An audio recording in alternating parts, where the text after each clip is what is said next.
Hello dear friends, मैं पीके सिद्धांत स्वागत करता हूं आप सबका अपने channel CSIR and JAM chemistry by Siddhant पे। डियर फ्रेंड्स, आज हम लोग एक वीडियो बनाने वाले हैं जहां पर मैं आपके कमेंट्स का, जो आपके रैंडम कमेंट्स हैं उनका मैं आंसर करने वाला हूं। बहुत सारे आपने इंपॉर्टेंट क्वेश्चंस मेरे से पूछे हैं, तो मैं उसके बारे में आपको आंसर करना चाहूँगा। मैं चाहता हूँ कि आपके जो भी क्वेश्चंस हो, आप मुझसे जो भी पूछते हैं, ठीक है, मैं आपको उसके आंसर्स आपको ऐसे वीडियोस के माध्यम से मैं आपको दे दिया करूँ। ठीक है, मेरी पूरी कोशिश रहती है कि मैं आपकी पूरी से पूरी हेल्प कर सकूँ। ठीक है, क्योंकि पढ़ाने के अलावा और भी बहुत सारी चीज़ें होती है जहाँ ज़रूरी होता है कि आपको गाइड करना, आपको डायरेक्ट करना। तो ये ऐसी कोशिश मैं करता हूँ और आप बताओ कमेंट सेक्शन में कि मैं इसमें कितना सफल हो पाता हूँ। तो नेहा जैन ने एक क्वेश्चन पूछा है, CSIR JRF क्यों ज़रूरी है। देखिए बच्चे, CSIR JRF क्यों ज़रूरी है, इस बात को समझने से पहले आप एक ज़रा बचपन की बात को याद कीजिए। जब बचपन में आपसे पूछा जाता था कि आप क्या बनना चाहोगे, तो कोई डॉक्टर बोलता था, कोई इंजीनियर, कोई साइंटिस्ट बोला करते थे। देखिए, जैसे मैं भी बचपन में बोला करता था कि मैं साइंटिस्ट बनूंगा। तो एक्चुअल में ये है कि आपके लिए साइंटिस्ट बनने के लिए होता क्या, रिसर्च करना होगा।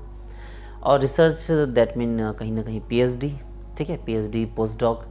तो इन सब चीज़ों के लिए जो CSIR JRF होता है उसकी ज़रूरत बिल्कुल ज़रूरी होती है। ठीक है, उसके बिना CSIR JRF के बिना आप कायदे से PhD नहीं कर सकते। आपको जितने भी IT से कॉल आएंगे, चाहे आपको IISc बेंगलोर से होंगे, तो इसके लिए एक बड़ा स्कोप है आपके पास CSIR JRF, जो आपको आसानी से इनमें एंट्री दिलवा सकता है। ठीक है, आप किसी IT में जाओगे, अगर आपके पास CSIR JRF की डिग्री है तो आपका अगर इंटरव्यू ज़्यादा अच्छा ना भी जाए, अगर आपके मार्क्स कम भी हों, तो भी आप इस चीज़ के लिए श्योर हो कि आपको वो जो होगा वो अपने ले लेंगे अपने अंडर में। कोई ना कोई प्रोफेसर आपको अपने अंडर ले लेगा, कोई छोड़ेगा नहीं आपको।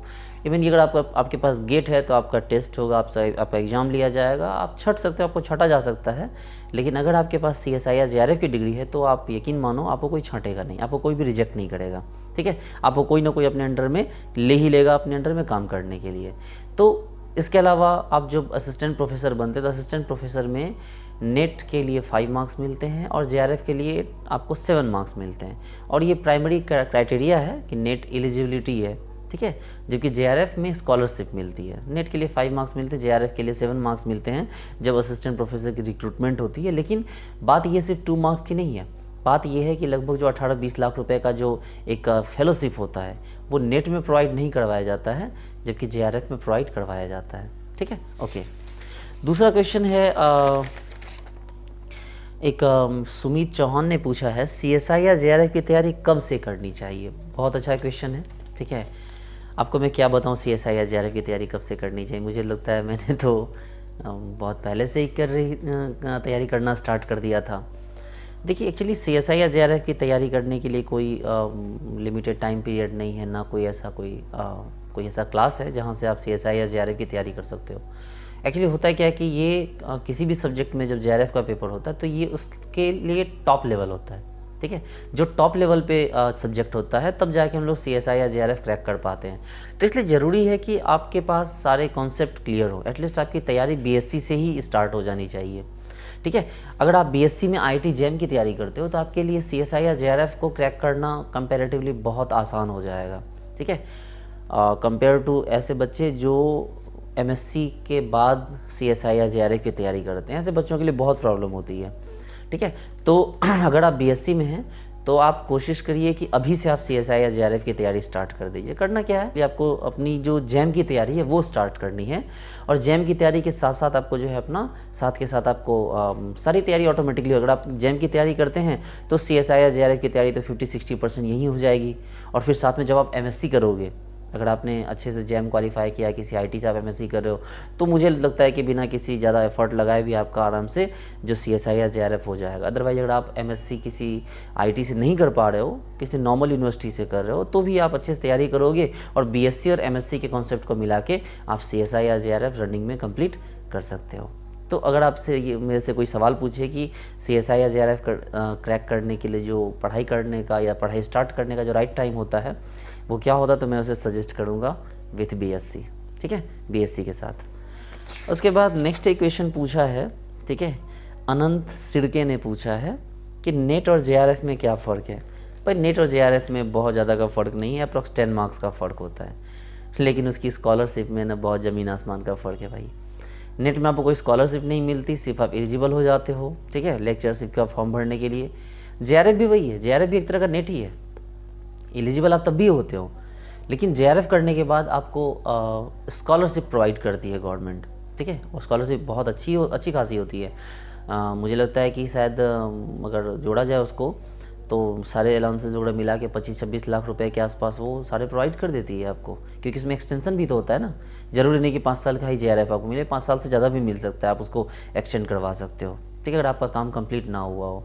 तो नेट बेसिक चीज़ है, उससे 10 मार्क्स ज़्यादा ले आओ तो आपका जेआरएफ हो जाएगा, ठीक है। नेट में स्कॉलरशिप नहीं मिलेगी, जेआरएफ में स्कॉलरशिप मिलेगी। नेट के लिए 5 मार्क्स मिलेंगे आपको असिस्टेंट प्रोफेसर के रिक्रूटमेंट के टाइम में, और जेआरएफ होगा तो उसके लिए 7 मार्क्स मिलेगा, ठीक है।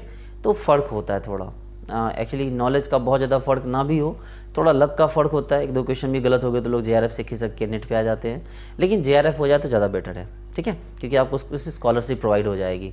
नेट के बिहाफ पे आपको कोई आईआईटी एडमिशन नहीं देगी, ठीक है, किसी भी आईआईटी में आपको नेट के बिहाफ पे एडमिशन नहीं दिया जाएगा पीएचडी के लिए, लेकिन अगर आपके पास जेआरएफ की डिग्री है तो कोई भी आईआईटी आपको बहुत ईजी वे में आपको अपने अंडर एडमिशन देगी, अपने गाइड के अंदर आपको गाइड प्रोवाइड करेगी ताकि आप पीएचडी कर सके। तो जेआरएफ का फंडा यहाँ होता है कि आपको पीएचडी करने में बहुत आसानी होती है, नेट से पीएचडी करने में आसानी नहीं होती, ठीक है, वो काफ़ी प्रॉब्लम होती है।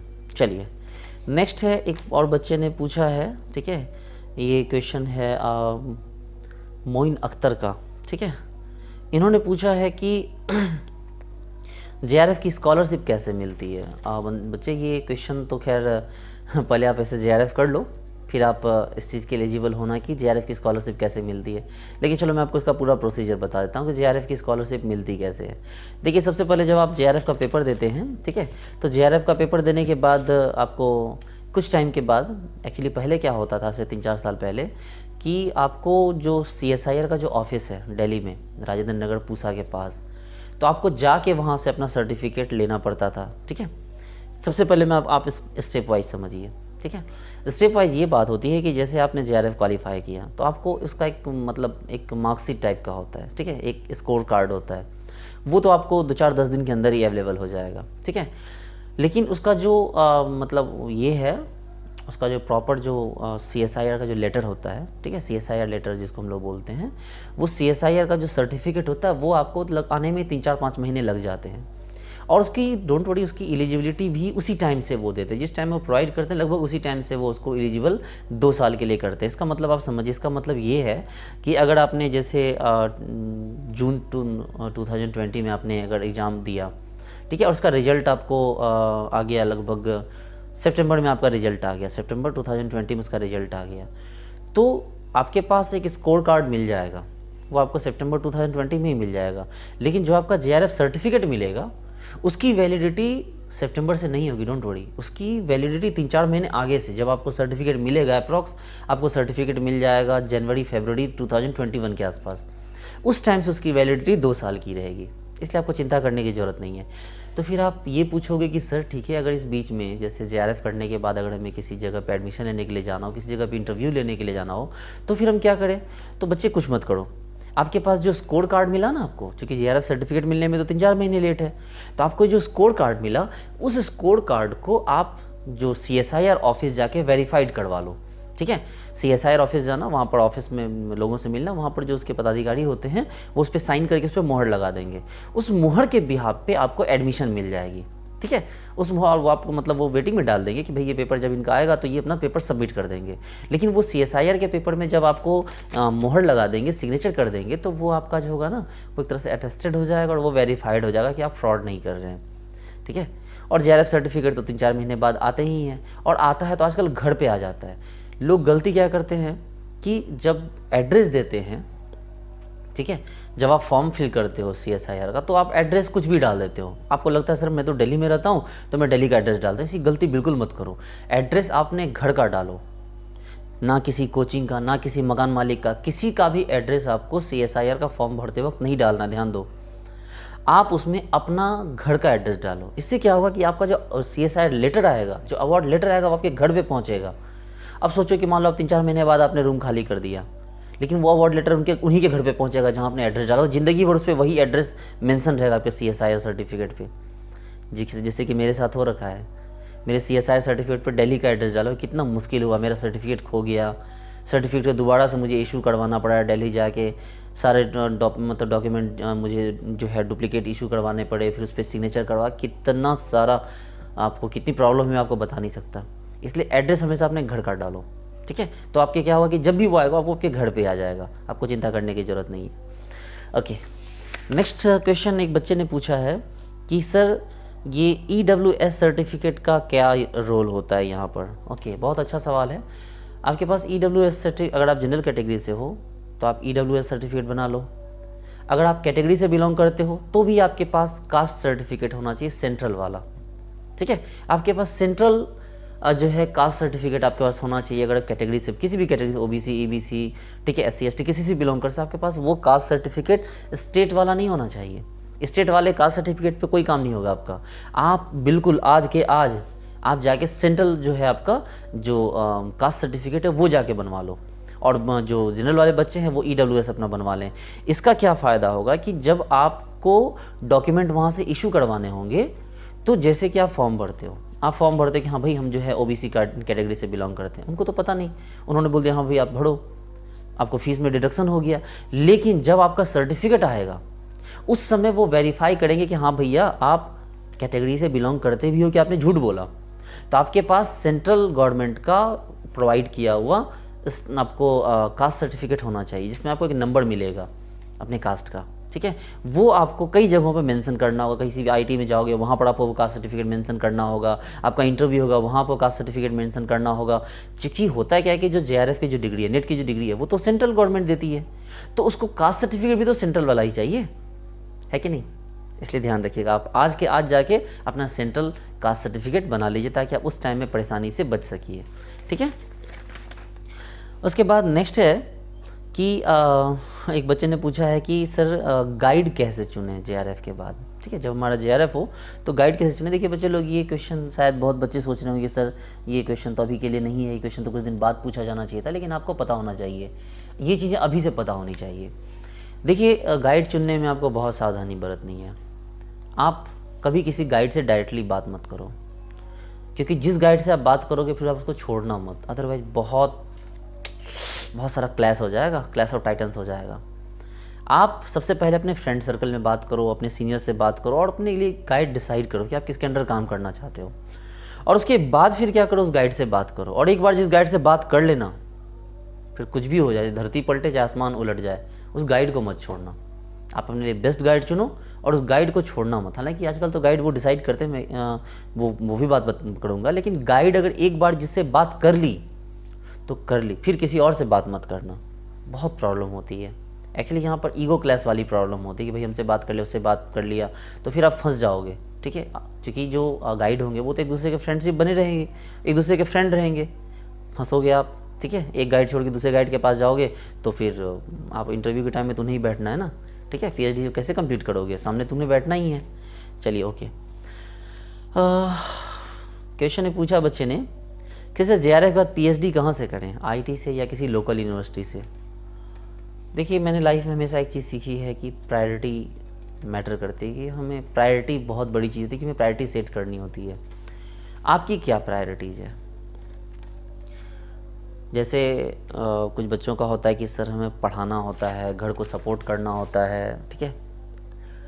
तो अगर ऐसा आप सोचते हो कि आपको अर्निंग भी करनी है और भी काफ़ी सारे काम संभालने, तो फिर IT is not best for you. लेकिन अगर आप सच में काम करना चाहते हो, ठीक है, आप डेडिकेशन के साथ वर्क करना चाहते हो कि किसी IT कॉलेज में प्रोफेसर बनना, तो you have to prefer IT, ठीक है। अगर आपका JRF है तो कोई भी आपको ले लेगा, डोंट वरी। अगर आपका JRF है तो चाहे कोई लोकल यूनिवर्सिटी वाला हो, चाहे IT वाले हो, वो आपको आराम से मज़े से ले लेंगे। लेकिन ये चीज़ आपको डिसाइड करनी। बहुत सारे बच्चे क्या करते हैं, छोड़ देते हैं, नहीं जाते हैं, बोलते हैं कौन जाएगा 5-6 साल PhD करने के लिए। लेकिन ऐसी ये गलती है। आपके पास ढंग से PhD की डिग्री होगी तो आपको ये 4-5 साल की जो प्रॉब्लम होगी ये आगे चल के इतना आपको हेल्प करेगी आने वाले टाइम में, प्रमोशन में, कैरियर में, जल्दी जॉब मिलने में, कि आप सोच नहीं सकते हो।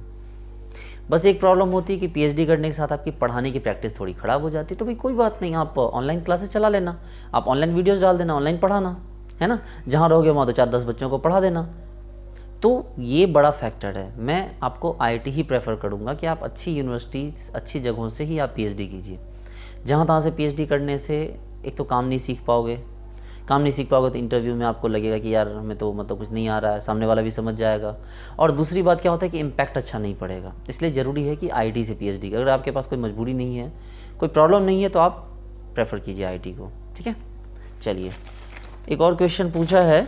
ठीक है, एक क्वेश्चन पूछा है जोया सिद्दीकी ने, हाँ, सीएसआईआर के लिए कितने घंटे पढ़ें। अच्छा क्वेश्चन है, सीएसआईआर के लिए कितने घंटे पढ़ें। मुझे लगता है कि वो डिपेंड करता है कि आपके पास टाइम क्या है। मुझे लगता है कि आप दिन में 14-15 घंटे तो पढ़ ही सकते हो। अगर आप कोचिंग कर रहे हो, ऑफलाइन कोचिंग, किसी क्लास जा रहे हो, फिर तो आपके लिए 3-4 घंटे पढ़ने ही मुश्किल हो जाएंगे। क्योंकि होता है क्या कि क्लासेस जो चलती है दिल्ली वगैरह में 8-9 घंटे क्लासेस चलती, 6 से 8 घंटे क्लास चलती। तो 8 घंटे क्लास करने में तो बच्चे वैसे ही बहुत थक जाते हैं, बैठे बैठे कमर में दर्द हो जाता है, तो ज़्यादा सेल्फ स्टडी नहीं कर पाते। लेकिन फिर भी आपको इन टोटल मिला के आपको 14 से 15 घंटे तो स्टडी करनी होगी, और 6 महीने नहीं, कॉन्टीन्यूसली आपको 1 साल मेहनत करनी होगी।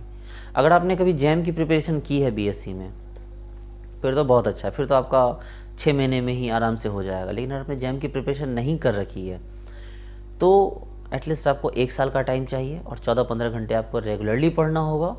लेकिन डरिए मत, क्योंकि अगर आप इतना पढ़ते हैं ना, तो जब आपके पास आपके जेआरएफ की डिग्री आएगी, जब आपका जेआरएफ क्वालिफाइड हो जाओगे, इतने लाखों बच्चों में आप जेआरएफ क्वालिफाई करके सामने आओगे, तो रियल में उसका इम्पैक्ट क्या होगा ना, वो आप नहीं सोच सकते, नहीं समझ सकते कि उसका क्या ज़बरदस्त इम्पैक्ट होगा। ठीक है, एक बच्चे ने पूछा है, समीर सिंह ने, कि सर सीएसआईआर का जो फेलोशिप होता है वो ज्वाइनिंग के साथ मिलता है या रजिस्ट्रेशन के डेट से। बहुत अच्छा क्वेश्चन आपने पूछा। देखिए, एक्चुअली किसी के अंडर ज्वाइन करने का भी 2 प्रोसेस होता है। ठीक है, आप इस चीज़ को समझिए, बहुत बहुत अच्छी बात मैं आपको बताने जा रहा हूँ। ज्वाइन करने का भी 2 प्रोसेस होता है। एक तो ये होता है कि भाई आप किसी कॉलेज का इंटरव्यू दो, मतलब यूनिवर्सिटी का इंटरव्यू दो। इंटरव्यू के बाद आपकी मेरिट लिस्ट जारी होगी, मेरिट लिस्ट में आपका नाम आएगा, फिर आपको कोर्स वर्क करवाया जाएगा, और कोर्स वर्क के बाद आपको बोली जाएगी कि आप डिसाइड नहीं करोगे, यूनिवर्सिटी आपके लिए गाइड डिसाइड करेगी। ठीक है, यूनिवर्सिटी आपके लिए गाइड डिसाइड करेगी, आप नहीं करोगे। ऐसी सिचुएशन में आपकी जो स्कॉलरशिप है वो आपके रजिस्ट्रेशन के टाइम से आएगी। ठीक है, आपके रजिस्ट्रेशन के टाइम से आएगी। लेकिन अगर आप इस प्रोसेस से नहीं जाते हो, आप सीधे जाते हो, किसी गाइड से बात करते हो कि सर मुझे आपके अंडर पीएचडी करनी है, तो गाइड के पास ऑथोरिटी होती है, वो आपको ज्वाइन करवा ले अपने अंडर में। फिर जब सारा प्रोसेस स्टार्ट हो, तो वो प्रोसेस के थ्रू जो है वो आपको फिर इंटरव्यू वगैरह होके फिर आपको अपने अंडर में वो ले लें। उस समय फिर गाइड डिसाइड यूनिवर्सिटी नहीं करेगी, क्योंकि आप गाइड डिसाइड कर चुके, गाइड आपके साथ काम करना स्टार्ट कर चुका है with the permission of HOD. तो फिर आपको उस समय गाइड में किसी भी यूनिवर्सिटी का कोई इंटरफेयर नहीं होगा। पहली सिचुएशन, जब यूनिवर्सिटी गाइड डिसाइड करेगी तो आपकी फेलोशिप रजिस्ट्रेशन के डेट से आएगी। ठीक है, आपकी फेलोशिप रजिस्ट्रेशन के डेट से आएगी। लेकिन अगर आप खुद गाइड डिसाइड करते हो तो आपकी फेलोशिप रजिस्ट्रेशन के डेट से नहीं आएगी। जिस टाइम से आपके गाइड ने आपको अपने अंडर अपने लैब में ज्वाइन करवाया, उसका एक लेटर इशू करेंगे वो गाइड। ठीक है, एचओडी के मतलब उसमें कंफर्मेशन से, तो आपको फेलोशिप उसी टाइम से मिलनी स्टार्ट हो जाएगी जिस टाइम से आपने उस गाइड के अंडर ज्वाइन किया। समझ रहे बात को? आप या तो गाइड खुद डिसाइड करो, अगर खुद डिसाइड करोगे तो जिस डेट से आप ज्वाइन करोगे उसी डेट से आपको स्कॉलरशिप मिलेगी। ठीक है, स्कॉलरशिप तो रजिस्ट्रेशन के बाद ही मिलेगी आपको, लेकिन रजिस्ट्रेशन डेट से नहीं मिलेगी, बल्कि उस डेट से मिलेगी जिस डेट से आपने ज्वाइन किया। मतलब वो जोड़ के मिलेगा, 7-8 महीने 10 महीने जितना भी वो जोड़ के आपको एक बार मिलेगा। लेकिन अगर आप यूनिवर्सिटी के अकॉर्डिंग चलते हो, इंटरव्यू जाते हो, कोर्स वर्क करते हो, फिर आपके लिए गाइड डिसाइड होता है, तो फिर आपकी स्कॉलरशिप रजिस्ट्रेशन के डेट के बाद से मिलेगी। ठीक है, चलिए ये बात आपको समझ में आ गई होगी। एक स्टूडेंट हैं, एक लड़की हैं मीरा सिन्हा, इन्होंने पूछा है कि सर जो जेआरएफ की स्कॉलरशिप है, ठीक है, वो मतलब हमें कैसे यूज़ करनी चाहिए, मतलब हम कैसे यूज़ करेंगे उसको, तो भाई ये तो खैर कोई बड़ी बात नहीं है, वो तो डिपेंड करता है आप काम कैसे करते हो। क्योंकि एक एक सैंपल का आप एनएमआर करवाओगे, उसमें खर्चे हो जाएंगे, आपको बहुत सारे केमिकल्स अपने पैसे से ख़रीदने होंगे। और ठीक है, गवर्नमेंट अलाउंसेस देती है आपको, उसमें भी मिलता है, लेकिन फिर भी आपको वो पैसे अपने ऊपर खर्च करने के लिए नहीं मिलते। कुछ पैसे या बहुत सारे पैसे उसमें आपको अपने लैब में केमिकल ख़रीदने में खर्च करने होंगे, और भी सामान कुछ ख़रीदने में खर्च करने होंगे। और आई थिंक कि आपको उसमें पीछे नहीं हटना चाहिए, क्योंकि जितने अच्छे से आप रिसर्च वर्क करोगे, जितने अच्छे से काम करोगे, उतना अच्छा आपके लिए फ्यूचर में उतना अच्छा आपको बना रहेगा। ठीक है, तो ये चीज़ का ध्यान रखो। जो भी स्कॉलरशिप मिले उसको आप ये मत सोचो कि ये आपकी संपत्ति होगी, आपको इसी में मतलब आपको मज़े करने, नहीं, ऐसा नहीं। उसमें आपको अपना काम के लिए भी उसके खर्चे निकालने हैं। एक क्वेश्चन और है, एक बच्चे ने पूछा है, इस बच्चे ने क्वेश्चन पूछा है कि सर जो जेआरएफ की स्कॉलरशिप मिलती है, ठीक है, ये स्कॉलरशिप कितने टाइम तक मिल सकती है? तो भाई मिनिमम 5 ईयर तक मिलेगी। अगर आपकी जेआरएफ आपकी जो पीएचडी कंप्लीट नहीं होती तो 2 साल और भी ये एक्सटेंड हो सकती है, 1 से 2 साल ये एक्सटेंड हो सकती है। स्टार्टिंग में जेआरएफ होता है जूनियर रिसर्च फेलोशिप, 2 साल के बाद वो कन्वर्ट हो जाता है एसआरएफ में, सीनियर रिसर्च फेलोशिप में। लेकिन अगर आपका पीएचडी कंप्लीट नहीं होता है 5 साल के ड्यूरिंग में, तो फिर आपको ये क्या हो जाएगी, ये एक्सटेंड हो जाएगी 2 साल। तो फिर आपको 2 साल के आसपास जो जेआरएफ स्कॉलरशिप वो फिर मिलेगी। और लेकिन उसके चक्कर में मत रहिए आप सोचिए कि आपकी पीएचडी जितनी जल्दी कंप्लीट हो जाए, ठीक है, स्कॉलरशिप के चक्कर में मत रहिएगा आप सोचिए कि भाई आपकी पीएचडी जितनी जल्दी कंप्लीट हो जाए आपके लिए उतना ही अच्छा है। बाहर निकलिए, क्योंकि 30 मार्क्स पीएचडी में मिल रहा है, 10 मार्क्स आपका पेपर पब्लिकेशन में मिल रहा है। कुछ पढ़ा लीजिए, जिससे 5 नंबर का 2 साल पढ़ाने का 5 नंबर का आपका जो होगा एक्सपीरियंस सर्टिफिकेट भी मिल जाएगा। तो 30 + 10 40 + 5 45, ऐसे प्रोफेसर बन जाओगे यार टेंशन क्यों ले रहे हो। चलिए, तो और भी क्वेश्चंस हैं बच्चों के, ठीक है, और हम लोग सारे क्वेश्चंस एक एक करके करेंगे, ठीक है। एक दो क्वेश्चंस मैं अपने दिमाग से आपको बता दे रहा हूँ जो मैंने फेस किया है, तो मैं आपको उन चीज़ों के बारे में आपको डिस्कस कर देता हूँ कि आपको जो है ना कुछ चीज़ें हैं कि आपको ड्यूरिंग आपको जेआरएफ होने के बाद आपको अपने सारे डॉक्यूमेंट्स स्ट्रॉन्ग रखने हैं, ठीक है। जब भी आप कहीं मतलब एडमिशन लेने जाओ या इंटरव्यू में जाओ तो आपके डॉक्यूमेंट कम नहीं होने चाहिए। डॉक्यूमेंट कम होने से बहुत प्रॉब्लम हो जाएगी, ठीक है, वो आपको बाद में प्रोवाइड करना होगा, लेकिन आपको उसकी नौबत नहीं आनी चाहिए। आपके पास आपका मैट्रिक का सर्टिफिकेट, इंटर का सर्टिफिकेट, ठीक है, उसके बाद ऑनर्स का जो मार्कशीट होता है, मास्टर्स का मार्कशीट होता है, वो रखिए। उसके अलावा जो जेआरएफ का आपका सर्टिफिकेट है, अगर आपका सर्टिफिकेट अभी प्रोवाइड नहीं किया गया तो मैंने बताया कि वो जो स्कोर कार्ड होता है वो एफिडेविट किया हुआ होना चाहिए, CSIR ऑफिस, पूसा, राजेंद्र नगर, दिल्ली से। इसके अलावा आपके पास EWS होना चाहिए अगर आप जनरल हैं, सेंट्रल कास्ट सर्टिफिकेट होना चाहिए अगर आप SC ST OBC कुछ भी हैं, ठीक है। और बाकी डॉक्यूमेंट नहीं, बस यही सारे डॉक्यूमेंट चाहिए होते हैं, ठीक है। तो ये सारे डॉक्यूमेंट्स आपके बिल्कुल स्ट्रॉन्ग होने हैं, आपके पास सारे डॉक्यूमेंट्स स्ट्रॉन्ग होने चाहिए। एक फ़ाइल बना लीजिए, उसमें सारे डॉक्यूमेंट्स को डाल लीजिए, जब भी आप कहीं जाइए तो उसको लेके जाइए। और सबसे बड़ी बात मैं आपको और बता दूँ कि भाई आप ऐसा नहीं कि JRF हो गया तो पढ़ना छोड़ देना, रिविज़न स्टार्ट रखना, क्योंकि इंटरव्यू में क्वेश्चन पूछे जाएंगे आपको बेसिक इसी टाइप के, ठीक है। अगर आप गेट के थ्रू गए हो तो आपको तो टेस्ट देना पड़ेगा प्रॉपर वे में, आपको बिना टेस्ट दिए वो एंट्री नहीं देंगे, ठीक है। अगर आप गेट के थ्रू गए हो तो आपको PhD करने के लिए इस तरह से ये वे है, आप इस वे पे चल के आप आराम से दे दोगे। एक तरीका और भी होता है कि जैसे अगर आपके पास नेट है, ठीक है, आपके पास JRF नहीं है, तो आप किसी के अंडर काम कर रहे हो, काम को ज्वाइन करोगे तो वो जो होता है ना वो यूनिवर्सिटी की तरफ से भी फेलोशिप प्रोवाइड की जाती है, तो वो यूनिवर्सिटी की तरफ से फेलोशिप आपको प्रोवाइड करवाई जा सकती है। ये भी एक ऑप्शन होता है कि यूनिवर्सिटी की तरफ से भी फेलोशिप प्रोवाइड करवा दी जाए। तो बच्चे लोग बहुत सारा ऑप्शन है इसमें, ठीक है। आप मुझे रेगुलरली आप बिल्कुल कमेंट कीजिए, सवाल पूछिए, आप जो भी सवाल पूछेंगे मैं इस तरह के वीडियोस बना के आपको उन क्वेश्चंस के आंसर ज़रूर करूँगा, ठीक है। तो डियर स्टूडेंट्स, अभी आप मेरे गालों पे थोड़ा रंग देख रहे होंगे, एक्चुअली होली का टाइम है तो फ्रेंड्स ने थोड़ा रंग लगा दिया है, बट कोई नहीं, चलिए मैं आपको हैप्पी होली तो बोल सकता हूँ, क्योंकि अगर ये वीडियो आप 2-4-6 महीने बाद देखेंगे तो बोला अरे सर हैप्पी होली क्यों बोला, हैप्पी दिवाली बोलो सर, दिवाली का टाइम आ गया है। तो खैर जो भी हो, हाँ, तो डियर फ्रेंड्स आप बने रहिए मेरे साथ, मेरे चैनल को आप, मेरा चैनल अच्छा खासा ग्रो कर रहा है आप लोगों के कारण। मुझे लगता है कि आप लोग भी बहुत बड़ा फैक्टर है, आप लोगों बहुत मतलब डेडिकेट होकर मेरे वीडियोस देखते हैं, मुझे बहुत अच्छा लग रहा है, मेरा चैनल भी अच्छा खासा ग्रो कर रहा है। और मैं बहुत जल्दी ऐप लॉन्च करने वाला हूँ जिसके थ्रू मैं रजिस्ट्रेशन के थ्रू आप लोगों को अलग से मैं क्लासेस दूंगा, ठीक है। तो डियर फ्रेंड्स बने रहिए मेरे साथ, मेरे वीडियोज़ को लाइक कीजिए, चैनल को सब्सक्राइब कीजिए और मिलते हैं नेक्स्ट वीडियो में। Okay, thank you so much.